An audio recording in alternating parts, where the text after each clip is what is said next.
आपल्या या कलंबोली गावातील आणि हे ठाकरे परिवार, या ठाकरे परिवाराचे पिताश्री कैलासवासी रामचंद्र जानू ठाकरे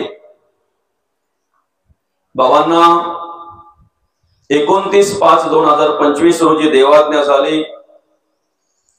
त्यांचं वृद्धापकाळाने काळाने निधन झालं आणि आज त्यांचं उत्तर कार्यांच्या निमित्तानं आपण या ठिकाणी ही प्रवचन सेवा आयोजित केलेली आहे.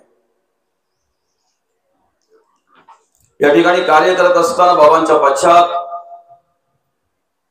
आमचे गणेश दादा असतील, अर्थात बाबांचा मुलगा, बाबांची मुलगी असेल मेघाताई महेंद्र पाटील, त्याचप्रमाणे बाबांची नात असेल प्रगती सागर पाटील, बाबांचे नातू असतील राज गणेश पाटील आणि सागर गणेश ठाकरे, राज गणेश ठाकरे आणि सागर गणेश ठाकरे. हा संपूर्ण ठाकरे परिवार. आणि या ठिकाणी आपल्या मुलांचं संगोपन केलं बाबांनी, नातवंडांवर संस्कार केले, नातवंडांना मार्गदर्शन केलं. आणि या ठिकाणी या ठाकरे परिवारामध्ये कार्य करत असताना वयाच्या 76व्या वर्षी बाबांनी तुमचा आमचा निरोप घेतला. त्यांचं वृद्धापकाळाने काळाने निधन झालं. खर तर आपण या ठिकाणी कार्य करत असताना प्रत्येक माणसाच्या वाट्याला वेगवेगळ्या प्रकारचं दुःख येत असतं.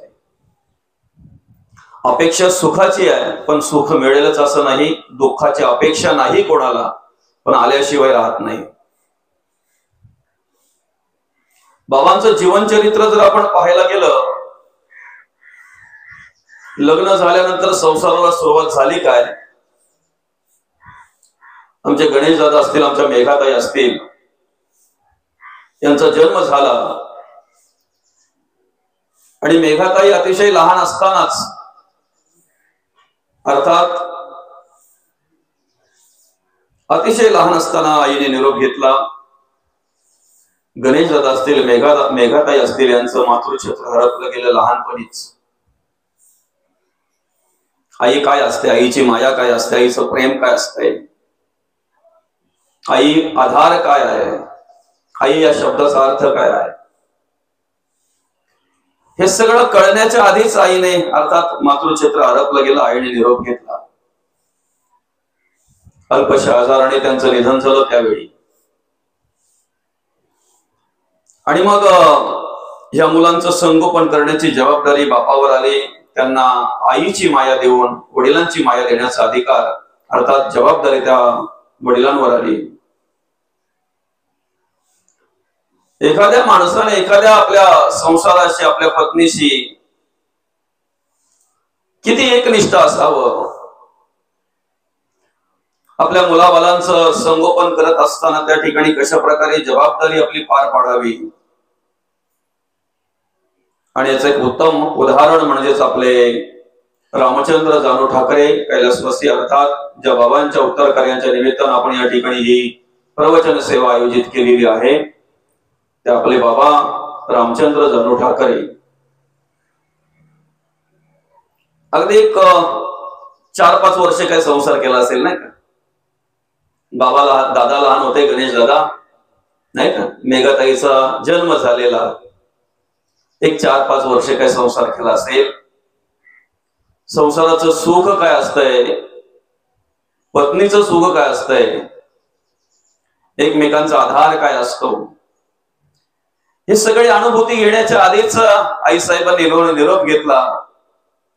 रामचंद्र बाबांची पत्नी, सहचारिणी, धर्मपत्नी अल्पशा आजाराने निधन झालं. आणि विशेष म्हणजे आईन तारुण्यामध्ये पत्नी सोडून गेलेली असताना सुद्धा आपल्या मुलांसाठी, आपल्या मुलांना प्रेम देण्यासाठी, आपल्या मुलांना आईची आणि वडिलांची दोन्ही प्रकारची माया कमी पडू नये, आणि म्हणून बाबांनी उभं आपलं आयुष्य त्या पद्धतीने काढलं. कुठल्याही प्रकारे दुसऱ्या लग्नाचा विचार केला नाही, दुसऱ्या संसाराचा विचार केला नाही, बरं का. आणि अतिशय चांगल्या प्रकारे या ठिकाणी या मुलांचं संगोपन केलं. आता लहानपणीच आईची जबाबदारी, अर्थात आईचं पितृक्षेत्र या परिवाराचं मातृक्षेत्र हरपल्यामुळे गणेश दादा असतील, मेघाताई असतील, या ठाकरे परिवाराचे मामा असतील, अर्थात नानकर येथील पाटील परिवार, त्या पाटील परिवारांनी या मुलांचं संगोपन केलं, त्यांच्यावर चांगले संस्कार केले, त्यांना आधार दिला. आई गेल्यानंतर एक मामाची जबाबदारी असते, नाही का? म्हणून बघा, आपण तो पागोट्यांचा कार्यक्रम करतो. आपण जे केस देतो की नाही, त्यावेळेला पागोटे आणण्याचा अधिकार कोणाचा असतो? मामांचा. आणि आपण त्या ठिकाणी सूचनाही करतो, मामाशिवाय पागोटे आणू नयेत. ज्या वेळेला एखाद्याचं पितृक्षेत्र हरपतंय किंवा मातृक्षेत्र हरपतंय ना, त्यावेळेला विशेष जबाबदारी त्या मुलांना आधार देण्याची जी असते, त्या मुलांना मार्गदर्शन करण्याची जबाबदारी जी असते, त्या मुलांना आधार देण्याची जबाबदारी जी असते, ती मामांवर असते. आणि या ठिकाणी या ठाकरे परिवाराचे मामा, नांदकर गावातील पाटील परिवार त्या जबाबदारीमध्ये कुठेही कमी पडले नाहीत असं म्हणायला हरकत नाही. कारण लहानपणापासून या मुलांचं संगोपन त्या पाटील परिवाराने केलं, अर्थात नांदकर येथील या मुलांच्या मामांनी केलं. खऱ्या अर्थानं आपल्या जीवनाची कथा सांगत असताना, आपल्या आयुष्याची कथा सांगत असताना असं म्हटलेलं आहे, दुःखाचे डोंगर ओलांडल्याशिवाय सुखाची हिरवल दिसत नाही. आणि किती दुःख माणसाच्या आयुष्यामध्ये असावं बरं का, किती दुःख असावं. एखाद्या मुलाच्या बरोबर जर आई असेल ना, तर त्याला काही नको असते, फक्त आई पाहिजे. आणि एखाद्या मुलाला जर आई आणि ती आईची माया जर मिळाली नाही ना, खेळण्याचा, खाण्याचा, पदार्थांचा ढीग करा, सगळ्याला किंमत शून्य असते. आज लहानपणीच माया मातृक्षेत्र हरपला, लहानपणीच ती आई सोडून गेली. आणि त्यानंतर मामा असतील, आमचे बाबा असतील, कैलासवासी रामचंद्र जानू ठाकरे, या मुलांना चांगल्या प्रकारचं मार्गदर्शन केलं, आधार दिला. बाबांची नातवंड असतील, प्रगतीताई असेल, राजदादा असेल, सागरदादा असेल, यांच्यावर सुद्धा चांगल्या प्रकारे संस्कार केले, त्यांना आधार दिला. बाबांनी मार्गदर्शन करण्याचं काम केलं. आणि खऱ्या अर्थानं वयाच्या 76व्या वर्षी बाबांनी तुमचा आमचा निरोप घेतला. ज्या पद्धतीने या मुलांच्या सेवेमध्ये बापाने काही कमतरता केली नाही, त्याप्रमाणे बापाच्या सेवेतही मुलांनी काही कमतरता केली नाही, नाही का? मागे ज्या वेळेला बाबा पडले गेले आणि पाय त्यांचं थोडं लागलं गेलं, फ्रॅक्चर झालं, नाही का, त्यावेळेला त्यांची सेवा करणं, त्यांचे उपचार करणं, त्यांना दवाखान्यात नेणं, आमच्या बाबांनी अजून आम्हाला मार्गदर्शन करावं, आमच्यावर संस्कार करावेत, आमच्या बाबांना उदंड आयुष्य लाभावं म्हणून या ठिकाणी गणेश दादा असतील, मेघाताई असतील, मुलांचे, आपल्या बाबांचे नातवंड असतील, सर्वांनी अतिशय चांगल्या प्रकारे सेवा केली. आमच्या गणेश दादांच्या सौभाग्यवती असतील ताई, त्यांनी सुद्धा चांगल्या प्रकारे सेवा केली, नाही का? आणि शेवटी आपल्याला वाटतंय, जी माणसं समाज उपयोगी असतात, समाजामध्ये ज्यांचं चांगलं कार्य आहे बरं का, जे सन्मानाने जगतात, स्वाभिमानाने जगतात, त्यांना उदंड आयुष्य लाभावं असं आपल्याला प्रामाणिकपणे वाटत असते, पण ते आपल्या हातात नसते. म्हणून तर आपण म्हणतो ईश्वर सत्य पुढे इलाज नाही, बरं का? खरं तर आपल्या जीवनाची वाटचाल करत असताना आपण पाहतोय अनेक प्रकारची माणसं आपल्याला भेटतात, अनेक प्रकारची माणसं भेटतात, नाही? माणसांचे प्रकार अनेक आहेत, स्वभावाचे, गुणांचे, वर्तणुकीचे, राहण्याचे, जगण्याचे प्रकार अनेक आहेत माणसाचे. सगळे सारखेच नाही आहेत. म्हणून तर काही वेळेला मन जुळत नाही, नाही का? मन जुळत नाही, त्याला कारण काय? सारखे स्वभाव नाही ना, नाही का? सारखे विचार नाहीत ना. भिन्न विचाराची माणसं असली की मन जुळत नाहीत, भिन्न स्वभावाची माणसं असली की मन जुळत नाहीत, नाही? खरं तर आपला जन्मच कशासाठी झालेला याचा विचार आपण आपल्या आयुष्यामध्ये करत नाही, नाही का? बाकी सगळ्या गोष्टी करतोय आपण, सगळ्या गोष्टी पाहतोय, सगळ्या गोष्टीचा अनुभव घेतोय आपण, पण मुख्य ज्या गोष्टीचं स्मरण ठेवायला पाहिजे, आठवण ठेवायला पाहिजे, ती गोष्ट आपण विसरून जातो. आमचा जन्म या ठिकाणी कशासाठी झालेला आहे, भगवंताने आम्हाला कशासाठी या ठिकाणी आणलेलं आहे बरं का? काय निमित्त आहे इथे जन्माला घालण्याचं? खर तर इथे जन्माला येण्याचे प्रकार आहेत ते 3 आहेत. एक स्वइच्छा आहे, एक परिइच्छा आहे आणि एक अनिच्छा आहे. 3 प्रकारे या ठिकाणी जन्माला येत असतात बरं का? देव काय, संत काय, माणसं काय? किती प्रकार आहेत? एक स्वइच्छा, एक परिइच्छा आणि एक अनिच्छा. स्वइच्छेने येत असतात संत. जेव्हा त्यांना कार्य करायचं असेल त्यावेळेला या ठिकाणी अवतार घ्यायचा, जन्माला यायचं. कार्य संपलं की संत थांबत नाहीत. कार्य संपलं ना, थांबत नाहीत ते बरं का? कशासाठी जन्माला येतात? जगाच्या कल्याणा संताच्या विभूती, देह कष्ट भीती परोपकारी. आमच्याकडे जे अज्ञान आहे, आमच्याकडे जी अंधश्रद्धा आहे, आम्ही ज्या मायेच्या निद्रेमध्ये निद्रिस्त आहोत, आम्हाला जाग करण्यासाठी संत येत असतात. त्यांच्या मार्गदर्शनाने, त्यांच्या वाङ्मयाच्या द्वारे, त्यांच्या विचारांच्या द्वारे ते आम्हाला जागृत करत असतात, जाग करत असतात. मज निरंतर जागविती असं सांगितलेलं नाही का मौली? आम्हाला आम्ही कसं जगावं, कसं वागावं, भगवंताने जो नरदेह आम्हाला दिलेला आहे, जी इंद्रिय आम्हाला दिलेली आहेत, त्या इंद्रियांकडून कशा प्रकारे कार्य करून घ्यावं, आमच्या जीवनाचं महत्व काय आहे, आम्हाला जे आयुष्य भगवंताच्या कृपेने प्राप्त झालेलं आहे, याला किती किंमत आहे, किती किमतीचं आहे, हे कशा प्रकारचं आहे, ह्या सगळ्या प्रकारची शिकवण देण्यासाठी संत येत असतात.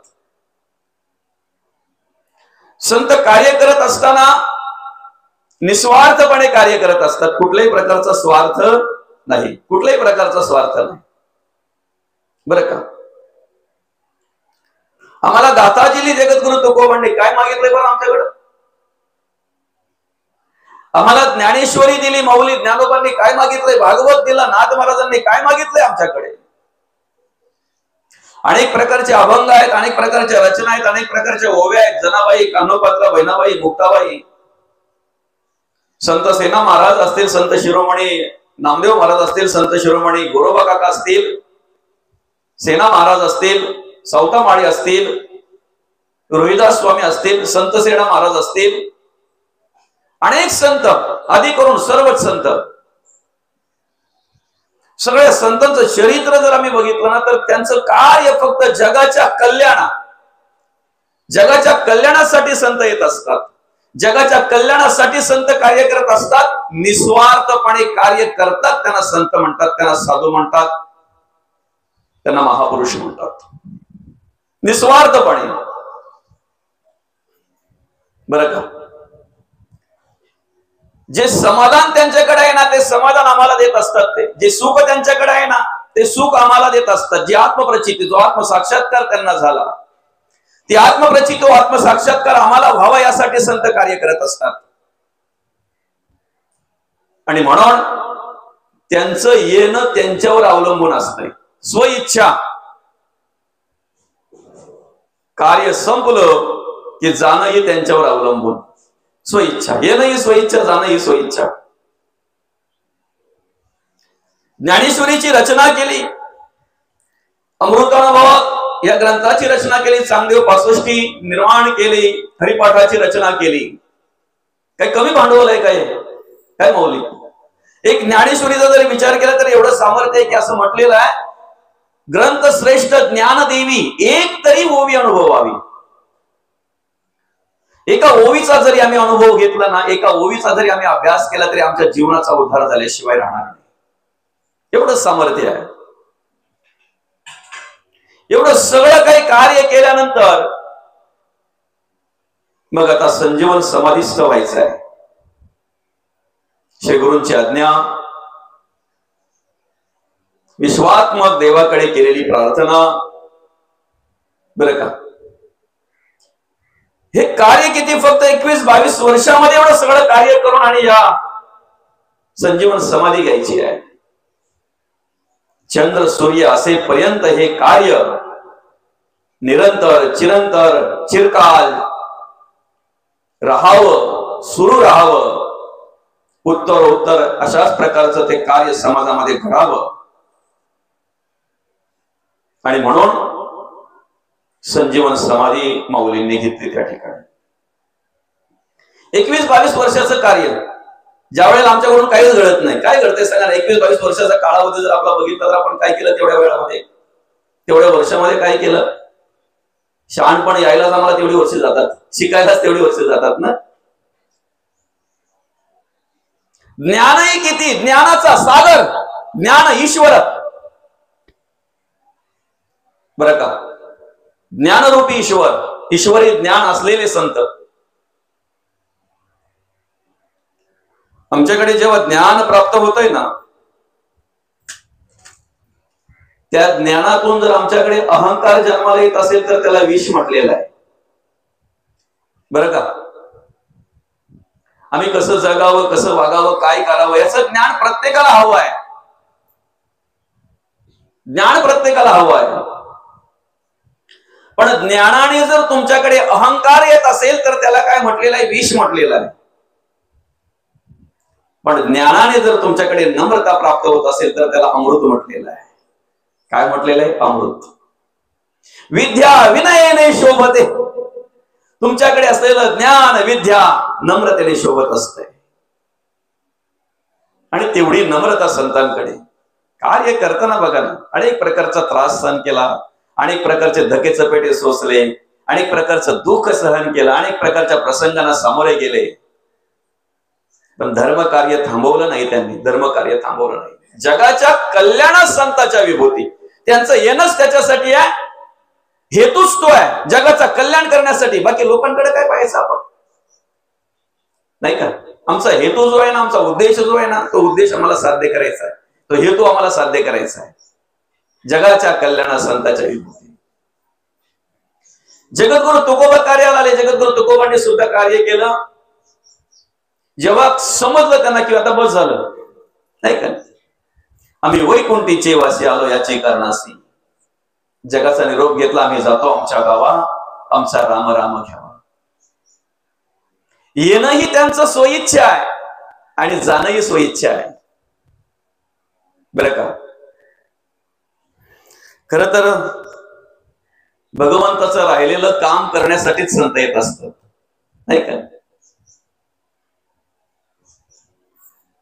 लोपले ज्ञान जगी. काय द्वापार युगामध्ये भगवान श्रीकृष्णांनी केलेलं मार्गदर्शन अर्जुनाला, अर्जुन हे निमित्त मात्र आहे. संपूर्ण जगाला, नाही का, संपूर्ण विश्वाला मार्गदर्शन करायचंय भगवंताला. गाय वासरासाठी दूध देत असते, पण त्या दुधाचा उपयोग आम्ही करून घेतो. निमित्त काय आहे, वासरू. आम्हालाही मिळतंय ना ते. कुरुक्षेत्रावर मार्गदर्शन केलं अर्जुनाला. निमित्त मात्र अर्जुन आहे. खऱ्या अर्थानं त्या मार्गदर्शनाची गरज आम्हाला आहे, प्रत्येक माणसाला आहे. कसं जगावं, कसं वागावं, आमच्या आयुष्याचा मार्गक्रमण आम्ही कसं करावं, यासाठी प्रत्येकाला त्या मार्गदर्शनाची गरज आहे. आणि म्हणून ते लोपलेलं ज्ञान काय, द्वापारानंतर पुढे काय आहे विचार करा तुम्ही. तो इतिहास पहा. द्वापारानंतर पुढे काय आहे, लोपलं ज्ञान जगी हित नेणती कोणी, म्हणून अवतार पांडुरंग नाम ठेविले ज्ञानी. त्याच पांडुरंग परमात्म्याला त्या अवतारामध्ये कार्य करावं लागलं. आणि म्हणून ज्या कामासाठी आलेला आहे, ज्या कार्यासाठी आलेला आहे, तो उद्देश ठेवून त्या ठिकाणी ते संत कार्य करत असतात. येणं स्वइच्छा आहे, जाणंही स्वइच्छा आहे. पुढे चलू आपण. देवाचं येणं कसं आहे बरं. तुम्ही आम्ही हाक मारावी नाही आणि देवाने धावत यावं, परीच्छा. महाभक्त प्रल्हाद हा कष्ट वेला, म्हणून तया कारणे शिव झाला. मत्स्य, कुर्म, वराह, नृसिंह, परशुराम, रामकृष्ण, बौद्ध, कल्की, दशावतारांचा विचार जर आम्ही केला, आधी करून युगे 28 विटेवरी उभा. भगवंताला तेव्हाच यावं लागलेलं आहे ज्या वेळेला धर्माचा लोप होत असतो, धर्माची स्थापना करायची असते, धर्माचं कार्य करायचं असते. भगवंताला तेव्हाच यावं लागतंय, भगवंत तेव्हाच येत असतात जेव्हा दुष्ट प्रवृत्ती माजली जाते ना, त्यावेळेला त्या दुष्टांचा नाश करण्यासाठी भगवंताला यावं लागतंय. भगवंताला तेव्हाच यावं लागतंय ज्या वेळेला भक्तावर संकट आलेली असतात, त्यावेळेला त्या भक्ताला तारण्यासाठी भगवंताला यावं लागतंय. गीतेमध्ये भगवंत म्हणतात, अर्जुना अरे अनेक वेळा आपण आलोय बरं का. एक योग सांगताना बघा भगवंत म्हणतायत, हा योग मी सहसा कोणाला सांगितलेला नाही. पूर्वी सूर्याला सांगितलं, सूर्याने मनुला सांगितलं, म्हणून इक्षुकाला सांगितलं. त्या ठिकाणी सांगत असताना भगवंत म्हणतात, हा योग आहे ना, मी माझ्या आई वडिलांना पण सांगितलं नाही, पण तू माझ्या जवळच आहेस ना, परम भक्त आहेस ना, म्हणून तुला सांगतो. आता अर्जुन म्हणतो, देवा तुमची जन्मतारीख मला माहिती आहे, माझी जन्मतारीख मला माहिती आहे. सूर्य कधीचा, मनु कधीचा, इक्ष्वाकू कधीचा, काहीतरी माझ्याकडचं संदेह जाईल असं सांगा, संदेहाचं निवारण होईल असं सांगा, संधी येईल असं नका काय सांगू. आणि मग सांगितलेलं आहे, जेव्हा जेव्हा धर्माची स्थापना करायची असते ना, दुष्टांचा नाश करायचा असतो ना, भक्ताचं रक्षण करायचं असते ना, त्यावेळेला मला यावं लागतं. आणि मी जेव्हा येत असतोय ना, त्यावेळेला अर्जुना तू माझ्या बरोबर असतोय रे, फक्त आत्मज्ञानाने ते मला कळतंय, तुला त्याची ओळख करून द्यावी लागते. आणि मग भगवंत म्हणतात, यदा यदा हि धर्मस्य ग्लानिर्भवति भारत अभ्युत्थान धर्मस्य तदात्मनां सृजाम्यहम् परित्राणाय साधूनां विनाशाय च दुष्कृतः धर्म संस्थापनार्थाय संभवामि युगे युगे. प्रत्येक वेळा भगवंताला यावं लागतंय बरं का. पण देवाचं येणं कसं आहे, परिइच्छा. भक्ताने हाक मारावी आणि देवाने यावं, अशा प्रकारे देवाचं येणं आहे. भक्ताने हाक मारावी, देवाने यावं. ते द्रौपदी कारणे लाग वेगे परे धावतू सर्व सांडोनी मागे. अहिल्या शिळा राघवे मुक्त केले. आणि काय, गजेंद्र महासंकटी वाट पाहे तया कारणे श्रीहरी धावत आहे. फक्त हाक मारली, देवाला यावं लागतंय, परिइच्छा. बरं, संतांचं झालं स्वइच्छा, देवाचं झालं परिइच्छा. आपलं येण्याचं काम काय बरं, आपला येण्याचा उद्देश काय बरं, काय उद्देश आहे आपला.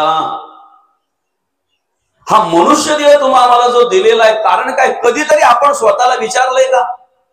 83,99,999 योनी या ठिकाणी कार्य करत असताना सुद्धा 84 लाख जीवयोनी निर्माण केली का, कशासाठी.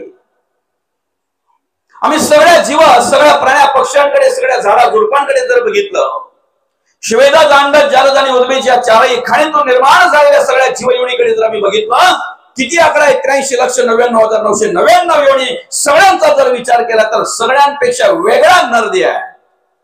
माणूस वेगळा आहे ना, सगळ्यांपेक्षा वेगळा आहे ना. उभ्या कण्याचा निर्माण केलेला आहे, विशेष बुद्धी दिलेली आहे, विशेष जाणीव दिलेली आहे, जगण्याचं स्वतंत्र दिलेलं आहे, 4 वाचा दिलेल्या आहेत, परा पश्चंती मध्यम आणि वैखरी. का कधीतरी विचार केलाय.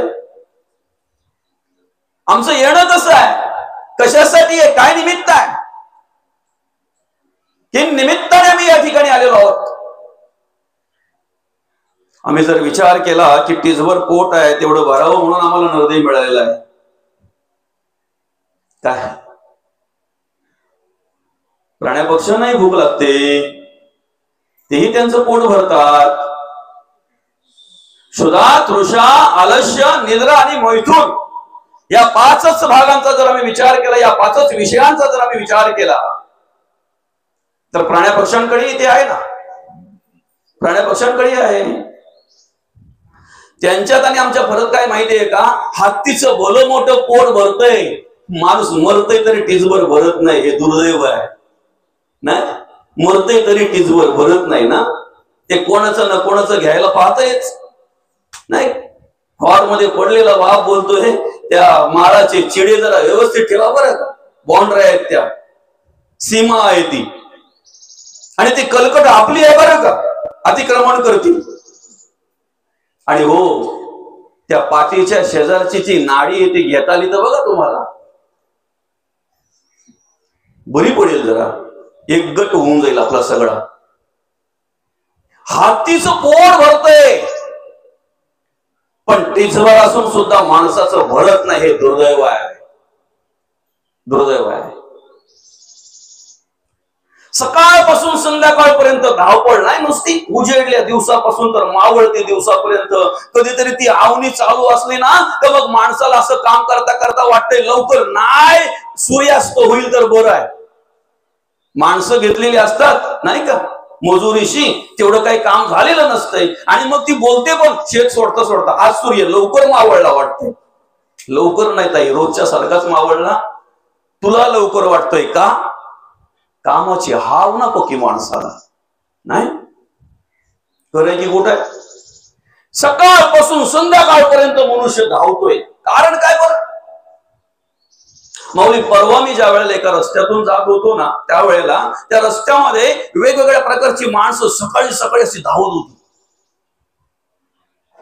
काही बोरमोडावर टी शर्ट घालून असे धावत होते, तर काही फुल पॅन्ट घालून, शर्ट काकेत बॅग होती त्यांच्या, काहींच्या हातामध्ये पिशवी होती, असे ते धावत होते. प्रकार समजतात ना तुम्हाला. धावण्याची पद्धत सारखीच आहे त्यांची, फक्त काही बरमुडा टी शर्ट घालून धावतात, तर काही फुल पॅन्ट फुल शर्ट घालून धावतात. मी विचार करायला लागलो, का कशासाठी. 2 मिनिटं गाडी मी थांबवली तिथे आणि निरीक्षण केलं, तेव्हा कळलं बरमुडा आणि टी शर्ट वाले का धावतात, खाल्लेलं पचावं म्हणून. फुल पॅन्ट फुल शर्ट आणि काकेत बॅग असलेली माणसं, हातात पिशवी असलेली माणसं का धावतात, गाडी पकडण्यासाठी, टिचभर भरावं म्हणून. प्रत्येकाची धावपळ वेगवेगळी जरी असली तरी निमित्त मात्र, कारण मात्र एकच आहे, भरलं पाहिजे. काय भरलं पाहिजे. काही कष्ट करून, काबाड कष्ट करून, मेहनत करून आपला उदरनिर्वाह करण्याचं काम करतात, पण काही मात्र अधर्माने, अनितीने, चोरी लवाडी करून, कोणाचं तरी शोषण करून आपलं पोट भरण्याचं काम करतात. पोट तर दोघांचं भरलं जातंय दादा. चटणी भाकरी खातो त्याचंही पोट भरतंय, आणि पंच पक्वान्न खातोय त्याचंही पोट भरतंय, बरं का. पण धर्म आचरणाने तुम्ही जर वागत असाल, नीतीने जर वागत असाल, कबाड कष्ट करून, मेहनत करून, घाम गाळून जर आपलं टिचभर पोट भरण्याचा जर विचार करत असाल, तर जे भगवंताच्या कृपेने तुम्हाला मिळतंय ते सुखकारक आहे, ते सुख देणार आहे.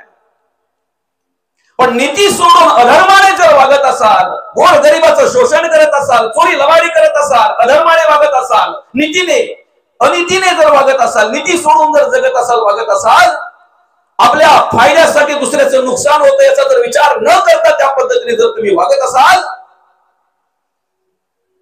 आयुष्यभर जरी सुखाची अपेक्षा केली तरी कधी सुख मिळणार नाही, कधीच सुख मिळणार. सुखाची व्याख्याच अलग आहे, वेगळी आहे. सुखाची व्याख्याच वेगळी आहे. तहान आम्हालाही लागते, प्राण्या पक्ष्यांनाही लागते. फरक एवढाच आहे, प्राणी पक्षी पाणी पिऊनच तहान भागवतात, आम्हाला कशा कशाची तहान लागते ते आमचं आम्हालाच माहिती. काय काय पिऊन आम्ही तहान भागवतो ना. दुर्दैव आहे आमचं. आमच्या समाजातले, आमच्याच आजूबाजूचे तरुण 25-25, 30-30 वर्षाचे रात्रीच्या वेळी आम्हाला माळ रानावर पाहायला मिळतात. कुठल्या कुठल्या बाटल्या आणतात, तिथे फोडतात, रिकाम्या करतात, आणि रिकाम्या केलेल्या बाटल्याही फोडून टाकतात. सकाळी आमची जी गुराखी जातात त्यांच्या पायाला काचा लागतात, आणि मग विचार करतात ह्या बाटल्या कोणाच्या, रात्री त्याचाच पोरगा फोडून गेला त्याला माहित नाही. दुर्दैव आहे. तहान प्राण्या पक्ष्यांनाही लागते, आम्हालाही तहान लागते. आम्ही काय पिऊन तहान भागवतोय बरं. क्षुधा, तृषा, आलस्य, निद्रा, मैथून, आलस्य तिथे आहे, निद्रा तिथे आहे, आम्हालाही आहे. एखादा जर खरोखर झोपला असेल ना तर त्याला उठवणं सोपं आहे की ना. एक दोन आवाज दिला काय तो लगेच ओ देतो, साथ देतो. पण झोपेचं सोंग घेतलेल्या माणसाला आपण उठवू शकतो? उठवू शकतो? अज्ञानाची झोप आहे, अंधश्रद्धेची झोप आहे, देहबुद्धीची झोप आहे, मायेची झोप आहे. कोण उठवेल याला? कोण जागृत करेल याला?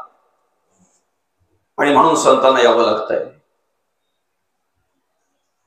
आळस तिथे आम्हाला आहे, निद्रा तिथे आम्हाला आहे. मैथून उत्पत्ती तेही करतात, आम्हीही करतोय. काय फरक आहे?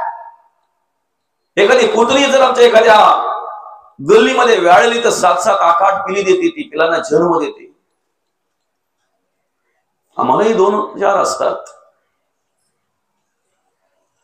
पण दुर्दैव आहे, दुर्दैव आहे.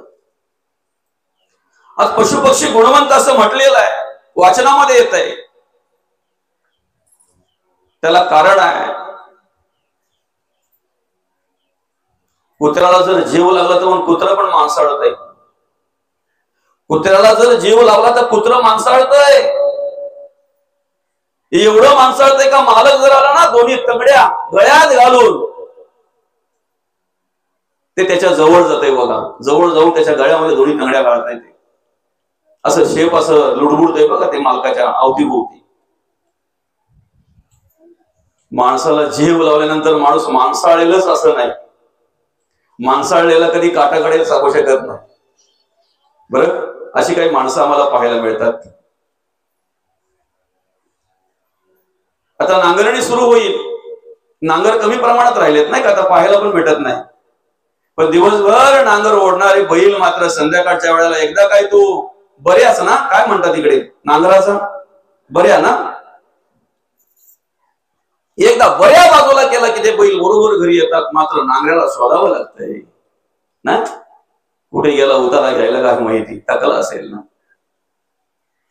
बाबा. या पशुपक्षी गुणवंत का? त्याला कारण त्यांना जसे आणले, जसं लावून दिले ना त्या पद्धतीने वागतायत, जगतायत नाही का. दत्तगुरूंनी जे 24 गुरु केलेत की नाही, त्याच्यामध्ये हे पशुपक्षी पण आहेत त्या 24 गुरूंपैकी. बरं का बाबा, खुर्ची घ्या तुम्हाला. त्या 24 गुरूंपैकी हे गुरु पण, हे पण गुरु आहेत बरं का. पशुपक्षी पण आहेत. जो जो जयाचा घेतला गुण तो म्या गुरु केला जाणं. गुरुचे आले अपारपण जग संपूर्ण गुरु दिसे. संपूर्ण जग त्यांना गुरु दिसायला लागते बरं का. माणूसही उत्पत्ती करतय, दुर्दैव आहे. एखाद्या पती पत्नीला उभयतांना जर मुलं होत नसतील तर ते बिचारे डॉक्टर उपचार करतायत, नवस करतायत, देवाला प्रार्थना करतायत. कुणी काही सांगावं ते उपचार करायला ते तयार होत आहेत का, तर त्यांच्या मनामध्ये फक्त एकच विषय असतो, एकच विचार असतो. त्या आईला बिचाऱ्याला वाटत असतंय माझी कूस उजवली पाहिजे. त्या बाईला वाटत असतंय मी आई झाली पाहिजे. आई होण्याचं सुख वेगळ्या प्रकारचं असतं. त्या बाबालाही वाटतंय मला वंशाचा दिवा पाहिजे ना, नाही का. आज दुर्दैव असं आहे, नवस करून मागून घेतलेले दिवे, आम्हाला मुलं व्हावीत म्हणून आम्ही देवाला नवस करत असतो. वेगवेगळ्या प्रकारचे डॉक्टर उपचार करत असतो, अनेक प्रकारचे प्रयत्न करत असतो. देवाकडे नवस करून मागून घेतलेले दिवे सुद्धा वृद्धापकाळी त्या देवांना वृद्धाश्रमात नेऊन ठेवतात ते दिवे. नाही, हे दुर्दैव आहे, हे दुर्दैव आहे. आणि म्हणून म्हटलेलं आहे, क्षुधा, तृषा, आलस्य, निद्रा, मैथून एवढंच कार्य करून जर आपण या जगाचा निरोप घेत असू तर सांगा प्राण्यांमध्ये आणि पक्ष्यांमध्ये आणि आमच्यामध्ये काय फरक आहे. संतांचं येणं स्वइच्छा आहे, देवाचं येणं परिइच्छा आहे. आमचं काय निमित्त आहे येण्याचं? निमित्त काय आहे? कारण काय आहे? फक्त भूक भागावी म्हणून नाही, फक्त तहान भागावी म्हणून नाही, फक्त उत्पत्ती करावी म्हणून एवढंच काम आमचं नाही आहे. मग काय निमित्त आहे? कर्मयोगी सकाळी मिळाली एके स्थळी जन्म आली. काय निमित्त येणं आहे आमचं? आम्ही कशासाठी आलेलो आहेत? देवाचं देशाचं आणि धर्माचं कार्य करण्याचा अधिकार आमचा आहे. देवाचं देशाचं आणि धर्माचं कार्य करण्याचं कर्तव्य आमचं आहे. खऱ्या अर्थानं या ठिकाणी हा नरदेश आम्हाला मिळालेला आहे. 83,99,999 योनीतून मुक्त होण्याचा मार्ग जर असेल तर हा नरदे आहे. काय निमित्तानं? ह्या निमित्तानं. हे निमित्त पहिलं आहे. पहिलं निमित्त काय आहे? मोकळा होण्याचा मार्ग, मुक्त होण्याचा मार्ग. मोक्ष म्हणजे तरी नक्की काय? मुक्त म्हणजे तरी नक्की काय? पहिले कशाने बांधलंय ते विचार करा आणि ज्याच्याने बांधलंय ना ते मुक्त कसं होऊ त्यासाठी प्रयत्न करा. मोकळे कसे होऊ त्यासाठी प्रयत्न करा. ऋणानुबंधाच्या गाठी आहे. आम्हाला मुक्त व्हायचं, आम्हाला मोकळं व्हायचं, आम्हाला पुनरपी नाही या संसारात, पुन्हा या गर्भवासामध्ये, पुन्हा या इकडे यायचं नाही. आम्हाला पुन्हा या 83,99,999 योनीमध्ये नाही यायचं. आम्हाला पुनरपी जननम, पुनरपी मरणम, पुनरपी जननी जठरी शयनम नाही. बाहुलींच्या भाषात सांगायचं म्हणजे उपजे ते नासे, नासे ते पुनरपी दिसे, हे घटिका यंत्र तसे परिभ्रमे का. थांबवायचं आहे, मुक्त व्हायचं आहे. भगवंत म्हणतात तेषामहं समृद्धता मृत्यू संसार सागरात भवामी नचिरात पारतमय्या विशिच्छेद साम. या जन्म मृत्यूच्या राडगाड्यातून तुम्हाला सोडवतोय ना. या संसारूपी भवसागरामध्ये तरण जाण्यासाठी तुम्हाला सामर्थ्य देतोय. काय करा? फक्त चित्तार्पण करा. देवाला चित्त अर्पण केल्यानंतर देव आम्हाला जन्म मृत्यूच्या राडगाड्यातून सोडवितात. किती सोपं आहे, किती सोपं आहे. आम्हाला कळलं पाहिजे आमचं येणं कशासाठी आहे. हा नरदे आम्हाला कशासाठी मिळालेला आहे. पहिला उद्देश आहे मुक्ती, मुक्त. 83,99,999 योनीतून मुक्त होण्याचा मार्ग असेल तर हा नरदे. दुसरं, जर त्या योनीतून आपल्याला मुक्त व्हायचं आहे तर आपल्यावर अनेकांचे ऋण आहेत. बरं का? अनेकांचे ऋण आहेत. त्यापैकी मुख्य आहेत आपले आई वडील, आपली मुलं, आपली बाई, आपलं कुटुंब, आपला समाज, देव, देश आणि धर्म. ह्या सगळ्यांच्या ऋणातून आम्हाला मुक्त व्हायचं आहे. सगळ्यांच्या ऋणातून मुक्त व्हायचं आहे. या ठिकाणी कार्य करत असताना कर्म करणं आमचं कर्तव्य आहे. आमचा जन्म ज्या ठिकाणी झालेला आहे त्या ठिकाणी आमच्या वाट्याला आलेली कर्म प्रामाणिकपणे करणे याला धर्म म्हणतात. मुलाचा धर्म काय आहे? आई वडिलांचा सांभाळ करणं हा मुलाचा धर्म आहे. पत्नीचा धर्म काय? पतीला सुख देणं, पतीची सेवा करणं, पतीला काय हवं काय नको हे पाहणं हा पत्नीचा धर्म आहे. बाकीचे धर्म बाजूला ठेवा सध्या. पतीचा धर्म काय आहे? जिने आमच्यासाठी जग सोडलेला आहे तिला प्रेम देणं, तिच्याशी एकनिष्ठ राहणं हा पतीचा धर्म आहे. दुर्दैव आहे आमच्याच सणांची आम्हीच चेष्टा करतो. नाही, काल माझ्या आई बहिणींचा सण गेला नाही का. माय माऊली काय अकलेचे ताळे तोडतात काय माहिती. ज्याच्या घरात 4-4, 5-5 गाड्या फाट्या भरलेली आहेत बाबा, तो म्हणतो सणच साजरा करायचा तर मग काही वडाची फांदीच मोडली पाहिजे का? अरे 5 गाड्या फाट्या तुझ्या घरात आहेत, त्या कुठल्या तरी फांद्या मोडूनच आणल्या ना तू. एक वडाची फांदी पूजा करायसाठी आमच्या ताईने मोडली कुठेतरी, तर तिथे अक्कल पाजवतो आम्ही. काय फांद्या मोडायलाच पाहिजेत का? दुसरा अक्कल काय पाजवतो माहितीये? वडाची पूजा करता करता एक तरी झाड लावा. ज्याने हा मेसेज मला केला ना त्याला पहिला फोन मी केला, आतापर्यंत तू किती झाडं लावल्यात? तो एवढा बेकारी भेटला का एक पण झाड लावलेलं नाही, पण 50 झाडं तोडलेला माणूस भेटला. काय करतोय आपण? बरं, आमच्याच सणांची चेष्टा आम्ही करतोय. ती पूजा करता करता कुठेतरी एखाद्या बाईचं ते आरतीतलं दिवा त्या अनेक धागे बांधलेल्या त्या धाग्यांना लागला असेल नाही का, आणि ते पेट घेतलं. तो वड बघा पेटलेला. बऱ्याच वर्ष आम्ही पाहायचो. आता 2-4 वर्ष मी अनेक ठिकाणी ते हे केलं. काय नका करू हे सगळं. तो वड दरवर्ष यायचा व्हॉट्सअपला, बरेच पती मुक्त झाले. अरे काय करतोय आपण? बरं, हे आमचे सण आल्यानंतर जो उपयोग आम्हाला समजतो. बाकीचे प्राण्या पक्ष्यांचा जीव घेतले जाते त्यांच्याविषयी काय बोलता तुम्ही? पाप कर्म केली जातात त्यांच्याविषयी काय अक्कल पाजवता? मग आपण काय करतो हे आपल्याला तरी करायला पाहिजे ना, कळायला पाहिजे ना आपल्याला. ऋणातून मुक्त व्हायचंय आम्हाला. अनेकांचे ऋण आहेत, आई वडिलांचे, प्रथम बाईचे, पतीचे, पत्नीचे, मुलांचे, कुटुंबाचे, समाजाचे, देवाचे, देशाचे आणि धर्माचे. ह्या सगळ्या ऋणातून मुक्त व्हावं या उद्देशाने आम्हाला हा नरदेह मिळालेला आहे. खरं तर अनिच्छा म्हटलेलं आहे. काय म्हटलेलं आहे? नरदेह म्हणजे अनिच्छा. एक संत स्वइच्छा, देव परिइच्छा आणि आपण अनिच्छा. खरं तर जन्माला घालताना भगवंतांनी स्वच्छ मनाचा व्यवस्थित घातला जन्माला, कुठल्याही प्रकारे भेद नाही केला ना. का गरीबाला हिरवं रक्त दिलंय, मीडियम जो आहे त्याला भगवं रक्त दिलंय, आणि पक्का श्रीमंत आहे त्याला लाल भडक रक्त दिलंय. काय असं काय भेद केलाय का? काय जन्माला असताना बघा ना किती स्वच्छ मन असतंय त्याचं, किती किती सुंदर असतो तो ना. शेजारची कापवाली तरी तिच्याशी असता येते, आई भांडलेली आहे पण तिच्याशी असते, त्याला काय माहितीये भांडण आहे की काय येते. आमचे सांगतात ना त्यांच्या घरी जायचं नाही, त्यांचं आपला भांडण नाही. तिथून त्याच्या मनामध्ये तो विचार येतो, तिथून त्याच्या त्या मनामध्ये आलं जात आहे, बरं का. आणि म्हणून खऱ्या अर्थानं ह्या ऋणानुबंधाच्या गाठी आहेत. हे ऋण फेडण्यासाठी आपल्याला नरदेह मिळालेला आहे. आता या ठिकाणी कार्य करत असताना मी कशा प्रकारे केलं पाहिजे? गुंतून राहू नये, अडकून राहू नये, नाही का. संसार करायचा आहे पण त्या संसारात लिप्त राहता कामा नये. जेव्हा पाहिजे तेव्हा अलिप्त होता आलं पाहिजे. काय भांड्यांवर नावं असावीत आपली, पण कधीतरी विसरता पण आलं पाहिजे ना, नाही का. किती अडकतोय आपण संसारात बघा. एक कलंबोली गाव आहे,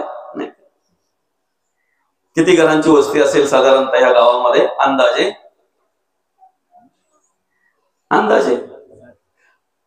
55-60 घर आपण पकडू, नाही का. 60-65 पकडू आपण, नाही का. 60-65 घर असतील. तुमचा गावकीचा ग्रामस्थ सगळे एकत्र मिळून एखादा कार्यक्रम असतो का गावकीचा कुठला? हनुमान जयंती म्हणावं किंवा असं काही कार्यक्रम गावकीचा, नाही. तो गावकीचा कार्यक्रम ज्या वेळेला आपण असं करत असतो ना, त्यावेळेला नेहमी इकडून तिकडून भांडी गोळा करायची म्हणून गावकीची भांडी आपण करत असतो. असती, होती का तुमची? आहेत ना. किती वर्ष झाली भांडी घेतलेली? अंदाज 35 वर्ष झाली भांडी घेतलेली. सगळी जेवढी घेतली तेवढीच आहेत का दरवर्षी जातात, कमी होत्यात? बरं मग ती कोण डोल्यावाली येतात, भोकरीवाली येतात का कोशिंबवाली येतात घ्यायला? समजतंय ना. माझ्या गावची परिस्थिती सांगतो ना, आतापर्यंत कमीत कमी 10 वेळा भांडी केली असतील माऊली, 10 वेळा, बरं का. त्या बालद्याच गायब होतात, चमचो वाट्या येत नाहीत, वाड्या वाट्या येत नाहीत ना, टाक्या गायब आहेत, मोठमोठ्या टाक्या. आपला विषय काय चाललाय माहितीये का? संसार करायचा आहे, पण वेळ आली ना का माझा सूप ना, माझा टोपला ना, माझी भांडी ना, माझी टोपशी ना, माझा वाडगा बाजूला ठेवता आलं पाहिजे, अलिप्त होता आलं पाहिजे. संसार करायचंय आम्हाला, आमचं कर्तव्य आहे ना. सासू सासऱ्याची सेवा तर केली पाहिजे, सुनांसाठी चाललंय, मुलांसाठी नाही. सासू सासऱ्याची सेवा केली पाहिजे, आई वडिलांची सेवा केली पाहिजे, बाईचा सांभाळ केला पाहिजे, बाईला प्रेम दिलं पाहिजे, आदर केला पाहिजे महिलांचा, ताईला ताई, आईला आई म्हटलं पाहिजे. मुलांचा सांभाळ करायचे, त्यांच्यावर संस्कार करायचे, त्यांना मार्गदर्शन करायचे, त्यांना चांगल्या मार्गाला आपण लावायचं आहे. ही जबाबदारी आपली आहे. मग त्यासाठी कर्म तर केले पाहिजेत ना, कार्य तर केलं पाहिजे ना. पण हे सगळं कार्य करत असताना वाल्या कोली नको, वाल्मिक पाहिजे, नाही का बाबा. वाल्या कोली नको, वाल्मिक पाहिजे. नाहीतर मग काय होतंय माहितीये का? ज्यांच्यासाठी सगळे उपद्व्याप आपण करतोय ना, तेव्हा त्यांच्यावरच जेव्हा वेळ येते तेव्हा हात वरती करतात. पण नाही म्हणे बाबा, तुमच्या पापाला वाटेकरी आम्ही कसे? आणणं तुमचं कर्तव्य आहे. तिकडे घाम घालताय, मेहनत करताय का लुबाडून आणताय, आम्हाला काय माहितीये? हरामाच्या पैशाचे पोरांना बदाम खायला देण्यापेक्षा घामाच्या पैशाचे शेंगदाणे खायला द्या, तरतरीत होतील, मस्त होतील, तुकतुकीत होतील. हरामाची संपत्ती जर तुम्ही घरात आणत असाल ना, तर ती संपत्ती तुम्हाला कधीच सुख देणार नाही, आणि त्या संपत्तीवर पोहोचलेली संतती सुद्धा तुम्हाला कधी सुख देणार नाही. म्हणून रात्रीच्या वेळी जे बार असतात, जे हॉटेल्स चालू असतात, बघा कोणाची पोरं असतात. आमच्या शेतकऱ्याची पोरं बरी दिसतील तिथे, नाही? बघा ना कोणाची पोरं असतात तिथे. मागे पुण्यामध्ये एक घटना घडली, ऍक्सिडेंट केला, अपघात केला नातवानी, अटक केली आजोबाला. त्या आजोबांनी कधी विचार पण केला नसेल माझ्या नातवाची फला मला भोगायला येतील, माझ्या नातवाची कर्म मला भोगायला येतील. कधी विचार केला असेल? आपला विषय काय माहितीये का? हे सगळं आम्हाला करायचंय. आमच्या मुलाबाळांचं संगोपन आम्हाला करायचं आहे, आमच्या आई वडिलांची सेवा आम्हाला करायची आहे. आमच्या घरामध्ये राहत असताना आम्हाला पती असो किंवा पत्नी असो, एक निष्ठेने आम्हाला उभं राहायचं आहे. समाजाची सेवा करायची, समाजाचं देणं आहे ना, कुटुंबाचं देणं आहे. देवाचं, देशाचं, धर्माचं कार्य आम्हाला करायचं आहे, आणि यासाठीच आम्हाला हा नरदेह मिळालेला आहे. ज्या वेळेला हे कार्य आमच्याकडून घडतंय ना, त्यावेळेला हे कार्य घडल्याची खात्री ज्या वेळेला आमच्या अंतःकरणामध्ये होते ना, त्यावेळेला आमची तयारी असते. काय आम्ही कुठून आलो? जगद्गुरु तुकोबा तर म्हणतात आम्ही वैकुंठीचे वासी, नाही का बाबा?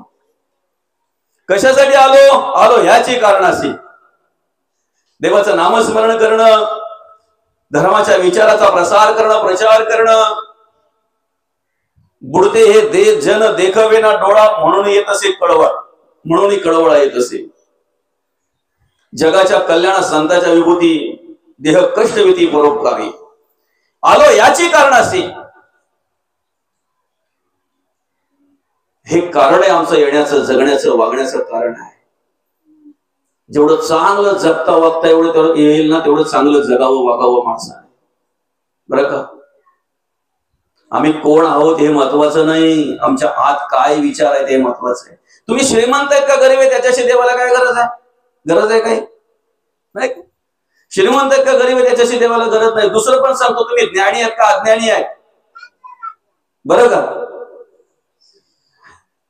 सगळेच ज्ञानी मोक्षाला जातात असं नाही, सगळेच ज्ञानी मुक्त होतात असं नाही. काही वेळेला एखादा नम्रतेने जर जगत असेल ना,